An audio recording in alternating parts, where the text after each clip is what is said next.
लाहौर समेत पंजाब में स्मॉग में मामूली कमी आ गई। लाहौर 307 एयर क्वालिटी इंडेक्स के साथ दुनिया का और पंजाब का दूसरा आलूदा तरीन शहर है।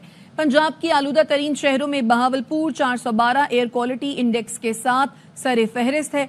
रहीम यार खान 297 AQI के साथ तीसरे नंबर पर है। भारतीय दारुल हुकूमत नई दिल्ली इस वक्त दुनिया का आलूदा तरीन शहर है, जहां एयर क्वालिटी इंडेक्स 1672 तक जा पहुंचा है।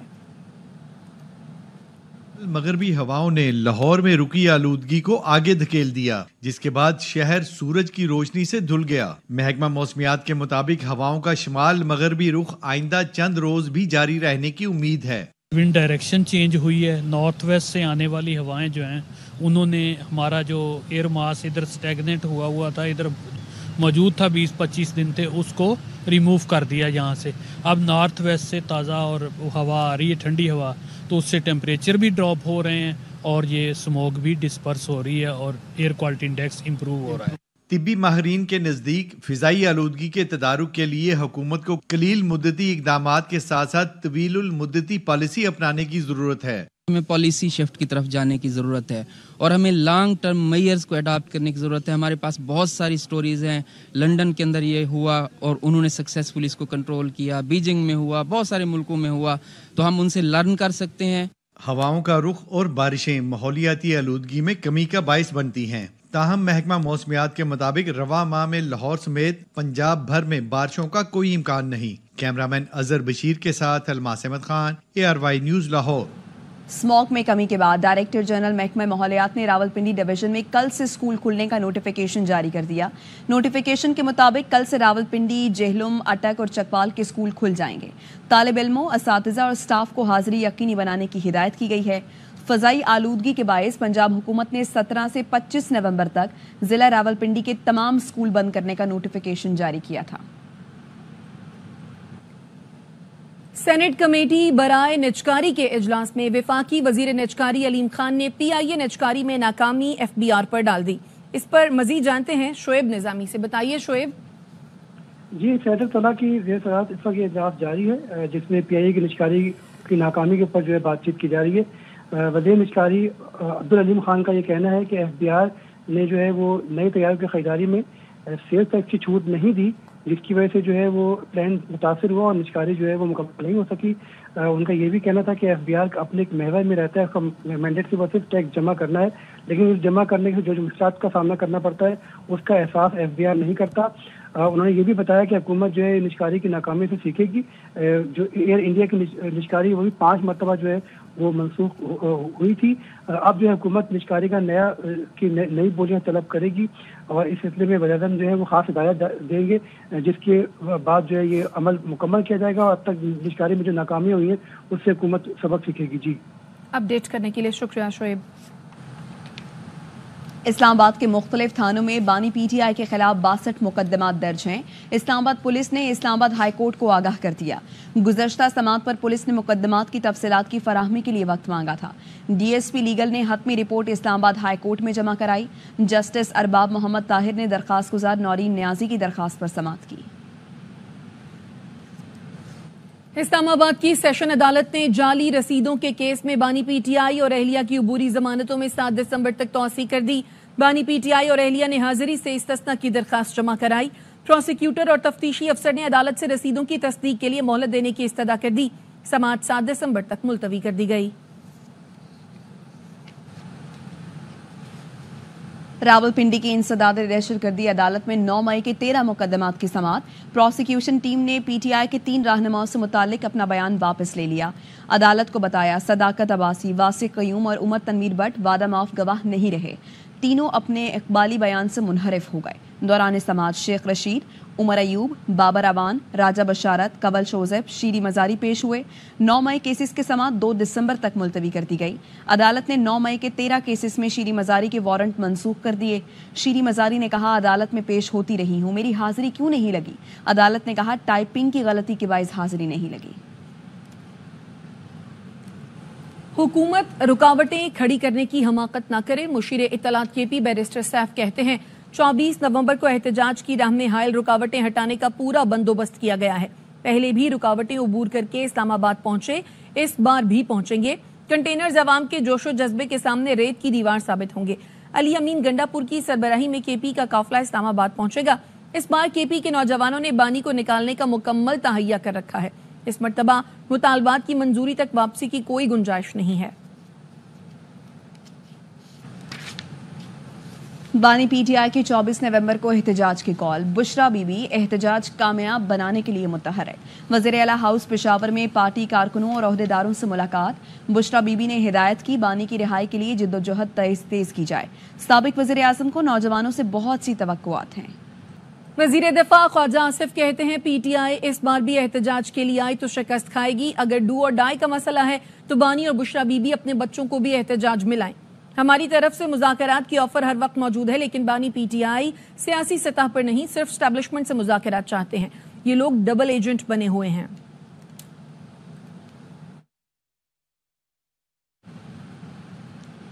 एक बार फिर मुल्क में इंतशार फैलाने की कॉल दी गई, जिसकी हम मजम्मत करते हैं। तर्जुमान पीपल्स पार्टी शाजिया मरी ने कहा पाकिस्तान को इंतशार और तकसीम की नहीं, इस्तेहकाम और इत्तेहाद की जरूरत है। एहतजाज के नाम पर पेट्रोल बम फेंकना, गाड़ियां जलाना पीटीआई का वतीरा बन चुका है। यू टर्न, झूठ, इल्जामात, दंगा फसाद और लश्कर कशी इस टोले का वतीरा बन चुका है। ये लोग ऐसे शख्स की खुशनुदी में लगे हैं जो अपनी जात की खातिर कुछ भी कर सकता है। कोई सियासी जमात मुल्क से बालातर नहीं है। जब ये लोग हुकूमत में थे तो मुल्क को नुकसान पहुंचाया। अब ऑपोजिशन में बैठकर आवाम की कोई फिक्र नहीं है। नवाज शरीफ के बेटे हसन नवाज लंदन में दिवालिया करार। हसन नवाज को लंदन हाई कोर्ट ने दिवालिया करार दिया। हसन नवाज को बरतानवी हुकूमत के रेवेन्यू डिपार्टमेंट के टैक्स केस में दिवालिया करार दिया गया है।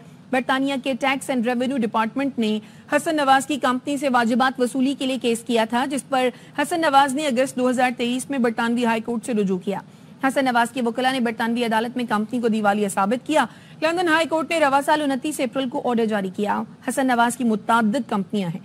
ये कौन सी कंपनी है, ARY न्यूज खोज लगाने की कोशिशों में है। बरतानवी कानूनी माहिर बैरिस्टर गुलनवाज खान कहते हैं कोई फर्द अपनी अदायगियों को सेटल नहीं करता तो हुकूमत हरकत में आती है। सेटलमेंट ना करने पर फरीक कोर्ट में केस लेकर जाता है। जब कोई दिवालिया डिक्लेयर हो जाए तो लोकल गेजेट में जारी किया जाता है। दिवालिया डिक्लेयर फर्द तो दोबारा किसी कंपनी का डायरेक्टर तैनात नहीं हो सकता। दोबारा कर्ज लेने में या दीगर माली मामलात में मुश्किलात पेश आती हैं। किसी लिहाज से एज ए कंपनी अगर कोई अपने क्रेडिट को या अपने जो उनके कोई लाइबिलिटीज होती हैं उनको जब सेटल नहीं कर पाते, उनको अपॉर्चुनिटी दी जाती है HMRC की तरफ से। HMRC बेसिकली एक अदारा है गवर्नमेंट का जो वाजिबात वसूल करता है, रिकवरी करता है। जैसे पाकिस्तान में FTR है, सेम यहाँ पे HMRC है। तो वो जब सेटलमेंट नहीं हो पाती तो फिर HMRC के पास ये राइट है कि वो कोर्ट में जाके अपनी पिटीशन फाइल करे। तो जब कोर्ट में इंसॉल्वेंसी स्पेशल कोर्ट होती हैं, वहां जाके वो अपनी पिटीशन फाइल करते हैं। तो इस तरह से दोनों पार्टीज अपनी बात करती हैं और अगर कोर्ट के जो है वो मौका देने के बावजूद अगर पार्टी उसको सेटल नहीं कर पाती तो इस सूरत में जो इंसॉल्वेंसी कोर्ट है अंडर जो 1986 एक्ट है इंसॉल्वेंसी का, उसके थ्रू उसको बैंकरप्ट करार दे दिया जाता है। उसके बाद फिर एक लोकल गैजेट होता है, वहाँ पे इसको पब्लिश कर दिया जाता है, जो कि पब्लिक डॉक्यूमेंट है, वहाँ पे हर कोई जाके उसको देख सकता है। ये लास्ट ईयर HMRC की तरफ से फील हुई थी। उसके बाद ये इसी साल में 2024 के अप्रैल में ये जो है वो ये गजट के अंदर आई। तो चूंकि हसन साहब एक सिग्निफिकेंट पर्सनालिटी के उनके सन है, उनके बेटे हैं, तो इस सूरत में तो इसके सिग्निफिकेंस जो है वो इम्पैक्ट होते हैं लीगल पॉइंट ऑफ व्यू से। इसका मतलब ये है वो अपनी रिस्पॉन्सिबिलिटीज या लाइबिलिटीज वो परफॉर्म नहीं कर सके या सेटल नहीं कर सके। तो इस सूरत में फिर साझेदार है नेक्स्ट बार वो कोई भी डायरेक्टर का ओहदा नहीं रख पाएगा, इंडिविजुअल कोई भी हो इस सूरत में। और प्लस अगर कोई भी बिजनेस जो ट्रांजैक्शन करनी होती है उसमें अगर कोई प्रॉपर्टी की है या रियल स्टेट की है, तो उसके लिए फिर आपको बैंक से यहाँ पे लोन या मोर्गेजेस या फाइनेंशियल सपोर्ट चाहिए होती है, तो फिर वो नहीं हो पाएगी। तो इस लिहाज से कोई भी जो फाइनेंशियल एक्टिविटीज होती हैं उसमें बहुत ज़्यादा लिमिट कर दिया जाता है ऐसे इंडिविजुअल को। और दूसरी बात, जब तक ये जो फाइनेंशियल जो मैटर्स थे जब ये सेटल जब तक नहीं होते, उसमें 2 साल लगते हैं, 5 या 10 साल डेटर की तरफ से, तो उस वक्त तक फिर वो कोई लोन या कोई फाइनेंशियल एक्टिविटीज या उनको वो लिमिट उनके ऊपर रहेगी until he settle with the court और विद द क्रेडिटर। और मोहम्मद रिजवान ने अपनी कीपिंग ग्लव्स और shirt Sydney cricket ground museum को अतिया कर दी। म्यूजियम की इंतजामिया ने ग्लव्स और शर्ट अतिया करने पर मोहम्मद रिजवान का शुक्रिया अदा किया। इससे कबल बाबर आजम ने अपना T20 वर्ल्ड कप फाइनल का बैट मेलबर्न क्रिकेट ग्राउंड को दिया था।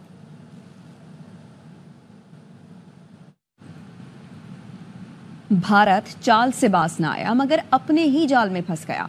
चैंपियंस ट्रॉफी के मामले पर बीसीसीआई और मोदी सरकार मुश्किल में पड़ गए। भारतीय बोर्ड ने आईसीसी और दीगर बोर्ड्स को पैसों से राम करने की कोशिशें शुरू कर दी। सुप्रीम कोर्ट में सिविलियंस के फौजी अदालतों में ट्रायल से मुतालिक मुकदमे की जल्द समाअत की दरखास्त दायर कर दी गई। सरदार लतीफ खोसा ने केस नवंबर के आखिरी हफ्ते में मुकर्रर करने की इस्तदा की। दरखास्त में मौक़िफ़ अपनाया गया कि सुप्रीम कोर्ट ने 23 अक्टूबर 2023 को सिविलियंस का फौजी अदालतों में ट्रायल गैरआईनी करार देते हुए 103 मुल्ज़िमान के मुकदमात दूसरी अदालतों में भेजने का हुक्म दिया था। इंट्रा कोर्ट अपीलों में सुप्रीम कोर्ट ने हतमी फैसले से रोक रखा है। 13 दिसंबर 2023 को अदालत ने जनवरी के तीसरे हफ्ते में मुकदमा मुकर्रर करने का हुक्म दिया। अदालती हुक्म के बावजूद मुकदमा आज तक समाअत के लिए मुकर्रर नहीं हुआ।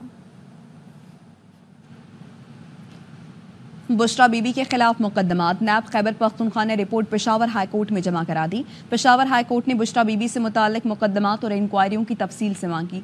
नैब खैबर पख्तूनख्वा में बुशरा बीबी के खिलाफ कोई केस और इंक्वायरी नहीं है। नैब रिपोर्ट में मजीद कहा गया है कि बुशरा बीबी ने मुकदमात की तफसील के लिए पेशावर हाई कोर्ट में दरखास्त दायर की है। इंसदादे दहशतगर्दी के लिए नेशनल एक्शन प्लान पर अमल दरामद के मामले पर नेशनल एक्शन प्लान की एपेक्स कमेटी का आज होने वाला इजलास मुअख्खर कर दिया गया। जराए का कहना है वजीर आजम शहबाज शरीफ की तबीयत खराबी के बायस इजलास मुअख्खर किया गया है। इजलास अब कल होगा। बलूचिस्तान और खैबर पख्तूनख्वा में दहशतगर्दी के बढ़ते वाकयात की वजूहत का जायजा लिया जाएगा। इजलास में आला अस्करी क़यादत, मुतल्लिका वफाकी वज़राए आला और इंटेलिजेंस इदारों के सरबराहान शिरकत करेंगे। दाखिली सलामती को यकीनी बनाने के लिए अहम फैसलों की मंजूरी दी जाएगी। इजलास में वफाक और सूबों के दरमियान ताउन बेहतर बनाने और इंटेलिजेंस मालूमात की मौसर शेयरिंग पर भी गौर होगा।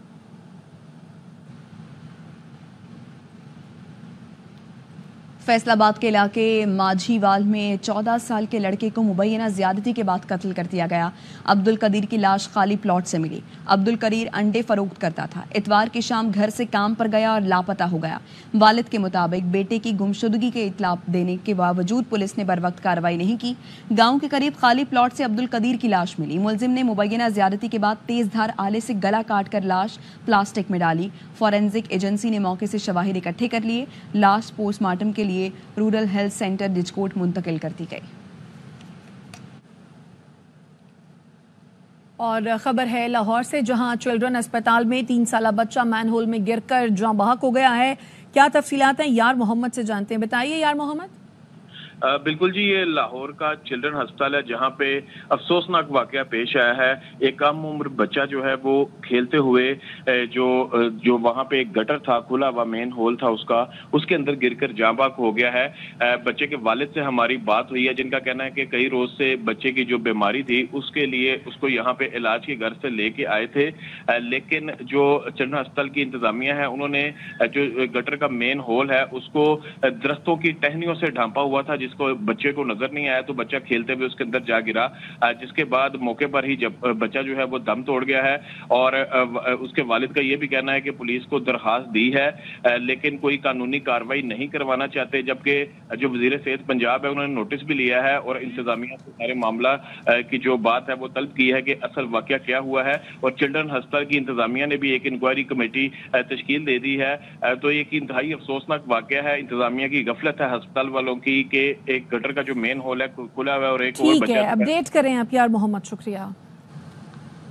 सिब्बी पीबी 8 के ज़िमनी इंतखाब में तमाम 124 पोलिंग स्टेशंस का गैर हतमी और गैर सरकारी नतीजा आ गया है, जिसके मुताबिक पीपी के सरदार कोहियार खान डोमकी 35,665 वोट लेकर कामयाब हो गए। आजाद उम्मीदवार मीर असगर खान मरी 11,949 वोट लेकर दूसरे नंबर पर रहे।